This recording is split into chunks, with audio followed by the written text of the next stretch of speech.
A design refresh and a supposed return to fundamentals makes up what might be a surprisingly great device in the Galaxy S line. It's Joshua Vergara from Android Authority. What's going on, everybody? And this is the Samsung Galaxy S6. The latest in the Galaxy S line has quite a few issues to address, and it all starts in design. Okay, let's get it out of the way before we move on. Yes, there are some obvious design influences here, but there is just enough in the Galaxy S6 to reassure the user that it is still a Samsung device through and through. Samsung learned from the Galaxy Note 4 and the Alpha phones after it that a metal construction is definitely the way to go, though the dual glass panels still feel quite like the departure from what we expected to be a pretty plastic device in previous iterations.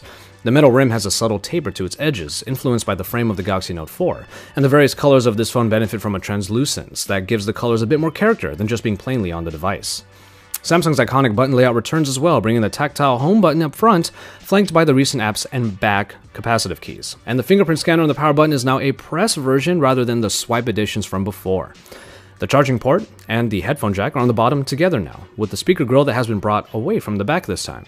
Move around to the back, and you'll notice that there is nothing to remove. All you really get is a camera optic package that protrudes out quite a bit, which might not be great for people who slide their phones on tables, for example. But no, there is definitely no removable backing, as this unibody design also makes it expandable storage and replaceable batteries no longer an option. What is most striking about the phone's design is noticed once you get it into your hand. The 5.1-inch display keeps the phone from being too big, but a very noticeable thinness and lightness greatly helps as well. What results is one of the most comfortable feeling experiences in a Galaxy S flagship since perhaps the S3 or the S4. The metallic frame is of course a very welcome change that shows how Samsung is looking to improve their design. For many users, this might be the first great-looking Samsung device since their older Pebble design was first introduced in the S3. And I'm inclined to agree, as the design choices in the S6 are not only striking, but ergonomically sound in a way that has come as a bit of a surprise. The 5.1-inch screen on the Galaxy S6 is a very powerful one. At this size, we are now getting a Quad HD Super AMOLED display that rocks 577 pixels per inch.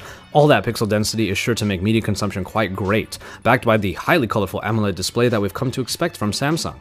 Handling the screen is still the highlight here, as the minimalistic body of the S6 helps alleviate hand gymnastics on the already pretty accessible 5.1-inch panel.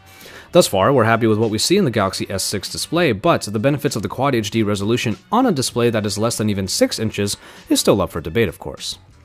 In hardware, I already mentioned that there is no removable backing and thus no access to the battery or expandable storage.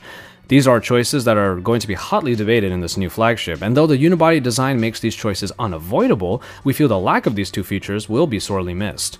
And the 2550 mAh battery, despite benefiting from fast charging capabilities, might be a little small for people's tastes. And in performance, we start with a bit of precedence by Samsung. Globally now, the Galaxy S6 will now only sport their in-house made Exynos processors.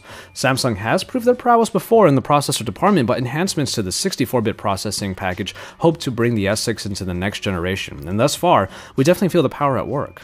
In a time when scrutiny in user interface experience is at its all-time highest, paying acute attention to the updated TouchWiz is something we could not help doing. And in this somewhat dialed-back Lollipop version of TouchWiz, we're quite surprised at how well it was able to get through its elements despite all of the features that may have returned or were added to the experience. TouchWiz is still feature-packed, but what struck me about my short time with the Galaxy S6 is that I actually don't really remember either accidentally triggering certain features like multi-window or getting annoyed by the sheer amount of elements trying to get me to notice them. A dialed-back TouchWiz, though it is still a bit too colorful like before, actually seems to be what we're getting here. Transitions in and out of applications, messing with the recent app screen, and especially the ability to bring up the camera in fractions of a second with just a double tap of the home button all show just how fast this version of TouchWiz is. And it's yet another little surprise in our time with the Galaxy S6. Speaking of the camera, we can now get to it, and its enhancements will really be put to task once we get our hands on a review unit, but the spec sheet is pretty compelling. A 16-megapixel rear-facing camera is now backed by a 5-megapixel front-facing camera, and both benefit from a quite low f1.9 aperture for good low-light performance. Auto Live HDR is also found on both cameras, so getting compelling pictures from the Smart OIS-powered rear camera or the occasional self-portrait from the front should yield some high-quality shots. We don't have any picture examples to show you just yet, but we will definitely be looking at picture quality when we have a chance to. That said, the interface is pretty simple to get around this time, with the mode selector easily showing you different ways you can use the optics. My personal favorite, and what I will be using quite often, is the full manual mode that includes manual focus, a much better alternative to the selective focus mode in my opinion. But a bit like the TouchWiz interface in general this time around, the camera interface shows buttons for what is essential for easy access, and then gets out of the way until the user activates the extras.